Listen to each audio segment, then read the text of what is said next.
Hey, this is Kyle Crawford from Strong Dads. Strong Dads wants to thank Crimer Beer House for sponsoring today's Strong Dads podcast. The beer house was started in 1982 by the Crimer family. Since that time, they have become a Cincinnati favorite. If you're looking for an incredible meal and an incredible setting, you have to try Crimer's Beer House down on Route 128 in Cleves, Ohio.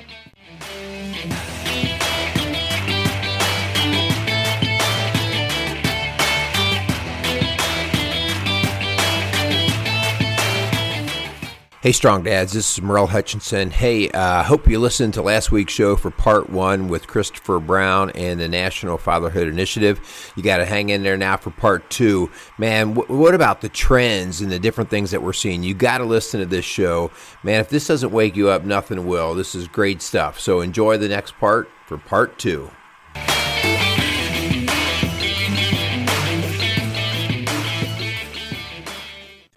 So I was going to flip the question then on the other side of that. What are we as fathers doing well, or where are we improving? And you're pointing some of that out. But the other day we were talking, you and I were, because my partner Kyle here is a millennial. And so he and I go back and forth and teasing. I'm the old boomer and he's the young millennial. But what are some of the more positive trends that you're seeing? Yeah, well, certainly when we look at the data on millennial fathers, and I do want to give a plug for one of the research publications that we produce every several years. It's called Father Facts. It is the single most comprehensive source on the research around father absence and father involvement in the country. It's now in its 8th edition. And in the 7th edition, we added some data on what are we seeing with millennial fathers, because research is just now being done on that group of fathers that tend to be the youngest fathers that we see. We certainly see some Generation Z men having kids, but in terms of the research being done around young dads, we see that most of it is being done with millennial fathers. At any rate, what we see both for millennial dads and moms and individuals is that they place a greater emphasis on being involved in the lives of their children, spending quality time with their kids. So they kind of come into the parenting aspect of their lives with a very positive view around the importance of father involvement. And so we see the mom saying, yes, I want dad to be involved, and the dad saying, I want to be involved. So that's a very positive trend that we obviously hope to see continue in that generation, but also in subsequent generations. Yeah. I mean, I think that speaks to the whole paternity leave that we have now. I mean, I have two older sons, and when both of them were born, they're almost 30 and almost 27 in age. And I think I took a day off of work, as a father. And now, when I first heard of paternity leave, I thought, what? A paternity leave? What do you mean? Dads take off now too? But I think the cry out for that is basically dad saying, no, we do want to be part of this. We feel like it's that important. Yeah. And, speaking to paternity leave, we had a partnership last year with Dove Men Plus Care, the brand. And they had a big push internationally, not just in the US, but internationally for paternity leave, because the research shows that when dads, take that time off, it benefits them, it benefits mom, it benefits children, and it benefits the businesses that allow them to take paternity leave. But unfortunately, men are still reluctant. At most, men tend to take maybe a week, and that's it, even when they have either government policies that allow them to take time off, or they have individual company policies that allow them to take more time off. They just don't take advantage of it. So there's still that stigma associated around work and men taking the time off that they need to start raising their kids successfully, in that there's a lack of awareness on the part of businesses that that's actually good for the business. Because when dads are involved in the lives of their children, we see that they are more successful in the workplace. They advance faster in their careers. They're better leaders. I mean, there's just so many benefits, but we have a difficult time getting past it. So one of the things that's interesting is on Saturday, I'm participating in a virtual conference in Poland that is focused on what can businesses in Poland do in that part of Europe to support the role of the dad in the family. So I'll be on a panel, a 3-person panel with 2 individuals who run businesses in Poland. And we'll be talking about the importance of things like paternity leave for companies to support around father involvement. That gets me to a question for you. So you guys primarily, I believe, are doing your work in the United States, in America. How universal are the principles of fatherhood across the world? Do you find, here you are talking to the businesses in Poland, and so the fathers of Poland, how universal are what you gather here, applying that to the folks in Poland? Right. It's incredibly universal from the perspective that regardless of where a child grows up, they need certain things from their fathers and their parents in general, but their fathers in particular. So I'm an anthropologist. And so one of the things that has shaped the work that we do at National Fatherhood Initiative is coming at it from an anthropological perspective, meaning that we as anthropologists tend to focus on what exists across cultures, cross-cultural research and data that can help us understand what are universal principles around a particular issue, or as close as you can get to universal principles that cut across cultures. And so our fatherhood programs are based on universal principles of what every dad needs to do within the context of his own culture. And that'll look a little bit different depending upon the cultural values and beliefs and norms that a father grows up with. But in general, we see that there are 5 characteristics that are critical to being an effective dad. One is self-awareness of who you are as a man and a dad. The second is caring for yourself, physically, emotionally, and spiritually. The third is fathering skills, understanding what are the unique skills that you bring to the parenting equation as a man, as a dad, and respecting the unique contributions of mom as a woman and as a mother. The fourth is parenting skills. These are the things that all parents need to learn how to do effectively, regardless of whether they're a man or a woman, a dad or a mom. So things like, how do you effectively discipline a child? That's something that all parents need to learn.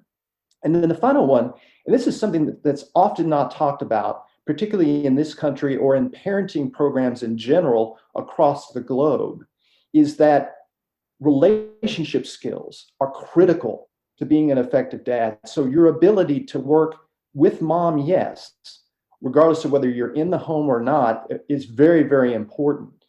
There's an old saying that the greatest thing that a father can do for his kids is to love the mother. Mm-hmm. And I would also say that the opposite is true. That's the greatest thing that a mother can do, is to love the father of her children and encourage his involvement as much as possible. But relationship skills are not just that kind of dyadic relationship between mom and dad. It is dad's relationship with his broader community, with other dads in the community. That's why the group-based programs that our partners run at the community level are so powerful. They're incredibly powerful because for many dads, it's the first time they have ever gotten together and entered an environment that supports wholeheartely their role as a dad. And they start to learn, oh my gosh, I'm not the only one with these kinds of struggles, right? Mm-hmm. So it's transformational. But one of the things that's happened with the COVID pandemic is it has prevented many of our partners from continuing to deliver and work with men in person. Mm. So we've been helping them pivot, even as we pivot, to doing much more over the web, over the internet. Mm-hmm. And we're now seeing that many of our partners are transitioning to doing things through Zoom, like we're using today, but other platforms that allow them to bring dads together. And what's interesting, and I hate to use the term benefit of a pandemic, right? But what we're seeing now is for our partners, many of them are having an easier time recruiting dads into their fatherhood programs because delivering them virtually makes it easier for dads to participate. Many of them are working from home. They're helping to school their children and doing those kinds of things that maybe they weren't doing before pre-pandemic. And some of the research now coming out of universities, particularly in the US, are showing that dads are getting closer to their children as a result of the pandemic. And it's just, again, I hate to use the word benefit. I just can't think of another word. Right. But those are some of the outcomes that we're seeing as a consequence of the pandemic, that hopefully, as we get our arms around this and we start to reduce the impact of the pandemic, that we will see those kinds of trends continue, because dads are realizing, my gosh, it's great to be an involved dad. Yeah. I love doing this. And they'll start to hand that down to their own kids. Yeah. Well, I will, speak to that just with myself. We have 3 kids still in the home. And when the kids were all quarantined at home and we were all working from home, it forced things to happen that we could so easily avoid before. It forced conflict resolution. It forced good, fair interplay there of how we're going to deal with challenging situations. It forced us to deal with moods. Through the course of the day, if somebody's in a bad mood, well, if I go to work or they go to school, it'll just kind of dissolve. And when you come back, hopefully we're in a better situation. So these were the things that my wife and I were even talking about, how it's actually helped all of us get in a whole lot more in tune with each other. My 3 younger kids are adopted. And so they've been in our home for 5 years. And it was amazing how much I was able to avoid dealing with their moods and their challenging situations, because I'll go to work and they'll go to school. And the pandemic basically put us all in the same pot, right? And it was challenging initially, and we learned to work through that. And so we had this talk just a couple of days ago, we are all better for it. And so I like that you're struggling to use the word benefit, but there has been some benefit in that. So hopefully what we take away from that, the need, just something very simple, the dinner time, all of us coming together at dinner time.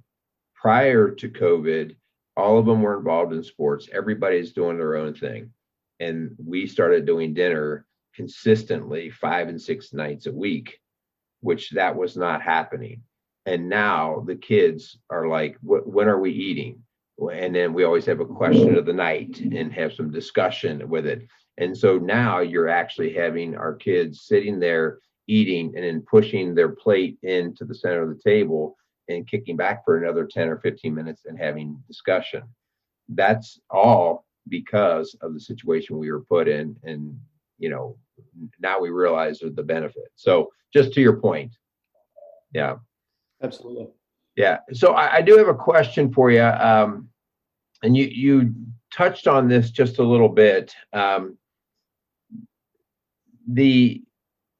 lot of our listeners to Strong Dads actually are ladies. They're the moms. And that doesn't surprise us, because women are much better at digging into conversation and learning and getting this whole parenting and relationship down. And so we have a lot of listeners that are actually the moms.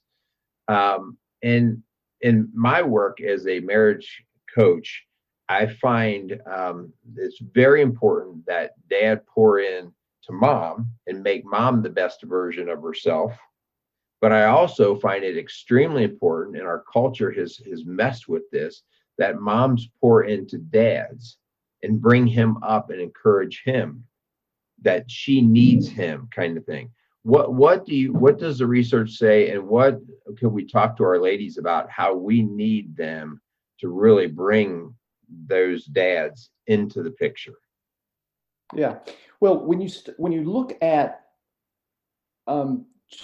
child development, you see that the most important relationship in a child's life is that relationship between his or her mom and dad. Mm-hmm. And that's because that relationship is the blueprint that a child follows. So if it's not a good relationship, they don't have a good blueprint. It's like we use the analogy building a model airplane or boat with dads. Most dads can understand that, right? And so what you want to do is you want to basically build that model airplane or boat as it looks on the box, right? That image. Now, it's really difficult to do that. Yeah. And sometimes, parts are missing and that kind of thing. But that's the kind of idea that if you follow those instructions, that's how you're going to turn out. So if you don't have a good set of instructions, meaning you don't have a good model of a relationship between mom and dad, then it makes it much more difficult for you to understand what am I supposed to do in those types of relationships. So that's the first thing. But what we see is that in our own research, so several years back, we did what are still the only two nationally representative studies of men and dads' attitudes around fathering and women and moms' attitudes around fathering. And so we worked with well-known academics at certain institutions in the country, and they actually conducted the research on our behalf. We acquired the funding, and they conducted the research. So it was very independent from that perspective. And what it showed was that both men and women, and I come back to this notion of irreplaceability, both men and women see that by and large, dads are replaceable. They're not irreplaceable. Most men and women at the time of the survey had that belief. And so what we see oftentimes, and this is especially true when dad is not in the home, is mom acts as what's called a gatekeeper.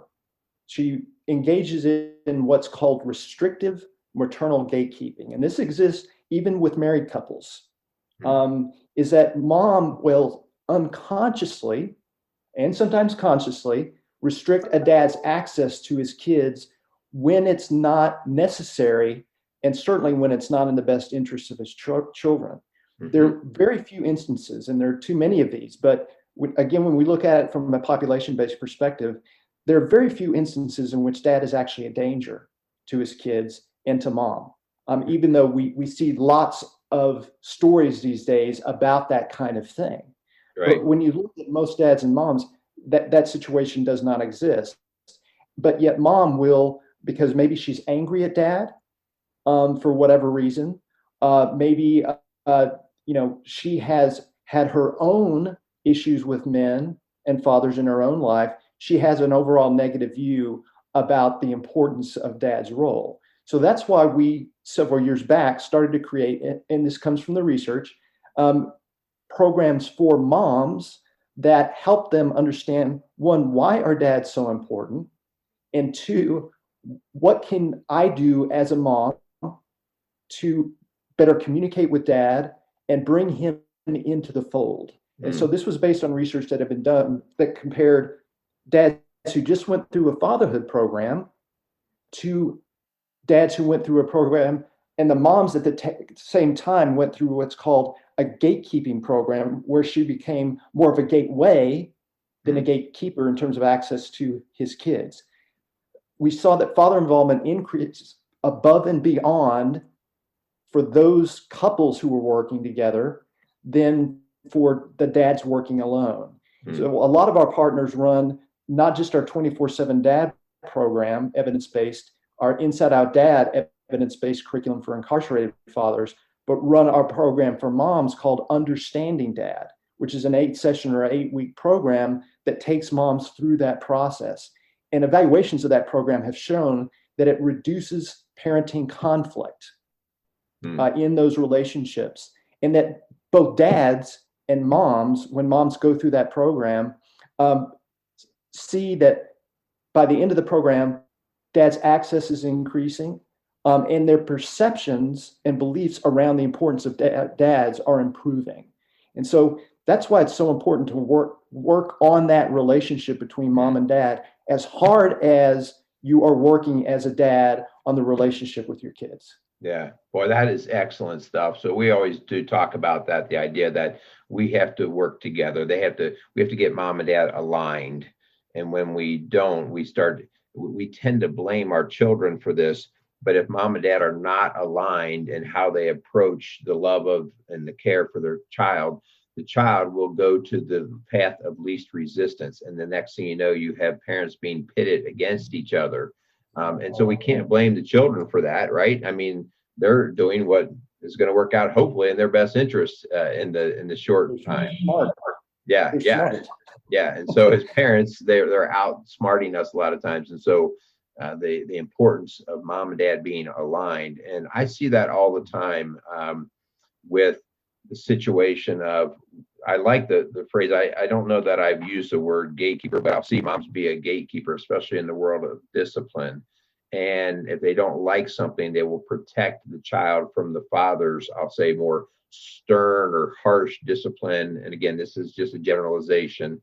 And so the next thing you know, you'll hear something like, I don't ever talk to our boy like that again, or don't do that, don't spank, or whatever it is. And so men, by and large, do not want to argue and fight with their wife. And so they withdraw. And the next thing you know, I see moms out disciplining and doing everything, and they're overwhelmed because dad said, listen, I tried it once and you reprimanded me. I'm just not going to do that again.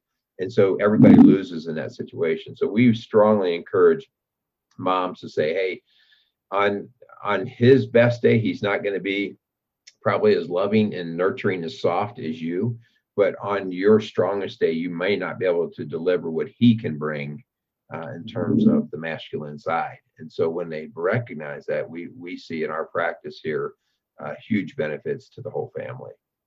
Yeah, absolutely. Good stuff. So we're going to start to wrap things up. I know you are not faith-based in terms of your work. Is there a statement that you can make about faith? Obviously, at Rock Solid Families, we are faith-based, and so we like to believe that faith is extremely important. Is there a trend or role that you see that faith serves as a benefit, or is it a wash? I mean, am I just fooling myself? Is it a wash in terms of benefiting our families? No, it's not a wash at all. I mean, and we're very unapologetic about working with our partners to connect dads to a faith community. And we see that when dads are connected to a faith community, and this is regardless of whether it's Christian, Jewish, Muslim, etc., that it really does benefit them from the perspective that it can be a very huge motivating factor to get them involved in that component of father involvement that a lot of people don't think about, and that's the spiritual aspect of being an involved, responsible, and committed father, husband, partner, etc., with the mom. So yes, I mean, there is an important role for faith to play, and I'll give you a couple of examples. Even though we're a nonpartisan organization, non-sectarian, and not faith-based, we work very closely with faith-based organizations across the country and in other parts of the world who understand that it's important to implement research-based programs and then connect what we see in the research with the teachings of that particular faith that support that. So I'll just share quickly two partnerships that have been very successful for us for a long time here in the U.S. The first is with Prison Fellowship, the ministry, faith-based ministry that goes into prisons, not just here in the U.S., but all over the world, and works with parents and others to integrate the Christian faith and work on a number of different issues that incarcerated individuals have. So several years back, we worked with Prison Fellowship to create a unique and completely what we call integrated Christian-based fatherhood program based on our evidence-based Inside Out Dad program for incarcerated fathers. That is now the program used by Prison Fellowship volunteers and staff to work with incarcerated fathers. So it has that faith aspect to it, but it's also backed up by secular research on what's effective for incarcerated dads. The second is that we have a very strong relationship with what are called pregnancy care centers across the U.S. These are faith-based pregnancy centers that counsel couples, men and women, when mom is pregnant around whether they should keep the child or not. And so they provide medical services to these moms. And now they're starting to increase their work with us, with the dads, so that when a couple does decide to choose to have the child, they start to work with the couple prenatally to get the dad very involved, and then also involved in the decision about whether to keep the child. But then also on the other side of the pregnancy, right, when the child is born, they don't just stop there. They continue to work with those parents through our fatherhood programs, for example. And so there are two national or international organizations that help connect these pregnancy care centers together. Hold on, I just got a notice on my computer of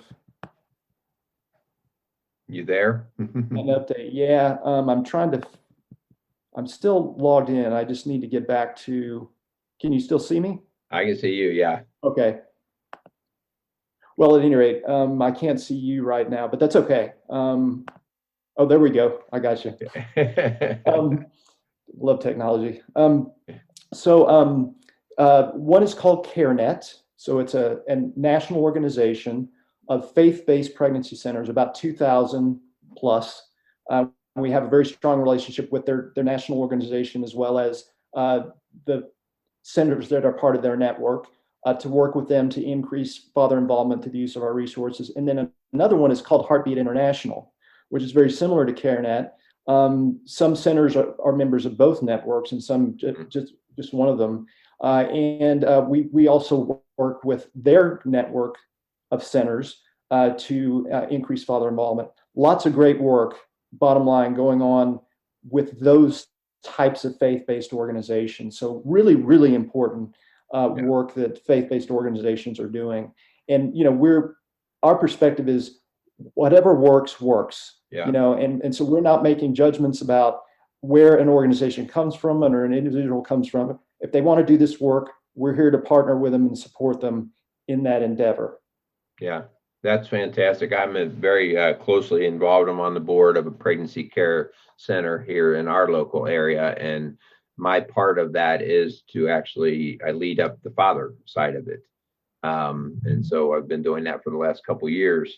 And for the same reason that we're talking here today, I saw the need. And so we're actually a member, I think, of both CareNet and the Heartbeat International, or we associate and get resources from them. So, Chris, as we go to wrap up, is there a resource or a way that fathers out there that might be listening, is there a benefit for them to reach out and contact you guys to look at your resources? I know you guys don't do like one-on-one teaching or anything like that. You're not doing that type of coaching, but you have the resources for it. So how could our dads tap into some of the things that you guys have available to help them? Yeah, so there are two things I'll mention. One is that we have a resource called the Fatherhood Program Locator on our website. Fatherhood.org is our primary website, so www.fatherhood.org. If someone goes to our Getting Started page, so they'll see when they go to our homepage a link, a pull-down menu called Getting Started. And so when they go there, at the very end of that page, they can click on an image of the Fatherhood Program Locator. It's a map-based program that includes behind it a database of all the partners we work with across the country. And so they can simply enter their zip code or their city and then search with whatever geographic focus they want. So if they want to look at where they are, in organizations that we partner with that are 5 miles from where they are, 10 miles, 20 miles, whatever, they can expand or contract that particular map and then click on the little pins. So if they're familiar with using Google, for example, they'll be able to use it. And it'll pull up contact information for organizations that in some form or fashion partner with us to serve dads. So if they want to connect with an organization to get help as dads, that's a resource to use.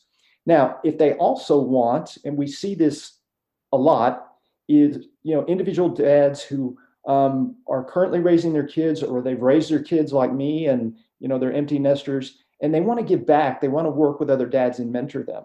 One is that they can run our programs, so they can partner with somebody in their community that serves dads to actually run fatherhood programs for them, kind of like you're doing with the Pregnancy Care Center. And the second thing is that we also have a lot of free ebooks on our website. So we have what's called the resource library that somebody can go to, and there's a category called ebooks. We have written 2 ebooks. One is for dads who want to mentor other dads around being an effective father, so they can get that guide. And again, it's free. And then the second free guide is a guide to mentoring fatherless children. So children who are growing up without a dad, men can come and learn about how do you mentor a child in what we call your circle of influence. So this might be a relative's child, okay, or it may be somebody in a community that you're part of, like a faith community, or some nonprofit that you're involved with. So there's those kinds of free guides. So depending on where a dad wants to, what focus he needs, either personal help or he wants to give back, we have resources that can do that for him. All right, that's excellent stuff there. That's very good. Chris, I want to thank you for your time, and just appreciate that you're willing to just reach out there and take our questions and hopefully get the word out. We say all the time, we've got to keep the conversation on the table here. We've got to do this. And thank you for the work that you're doing. I appreciate the opportunity to be part of your podcast, and tell Kyle I said hello, and I'm sorry that he wasn't able to join us today. Yeah, that's all right. Well, I'll still find a way to make fun of him and have some fun with him. But I want to thank you again very much. I want to thank our sponsors as well, the Crimer Beer House and Mansfield Insurance, for coming alongside of us and allowing us to do the work that we do to help families and fathers out. Chris, again, thank you, and I wish the best for the work that you do. If there's anything that we can ever do here in our part of the country here with Strong Dads to get your message out there, let me know. We'd love to help in any way that we can. So, all right, vice versa. Take care. All right, thank you. Bye. Hey, Strong Dads, I hope you enjoyed that show. Man, that thing was packed full of incredible information, research, statistics. Hopefully that's the ammunition that we need to continue the fight and the drive to get fathers back in that house. If there's something that we can help you with here at Rock Solid Families, please reach out to us at 812-576-7625. Also, you can reach us at rocksolidfamilies.org. Don't hesitate. Let's get the job done. No excuses. Let's get it done.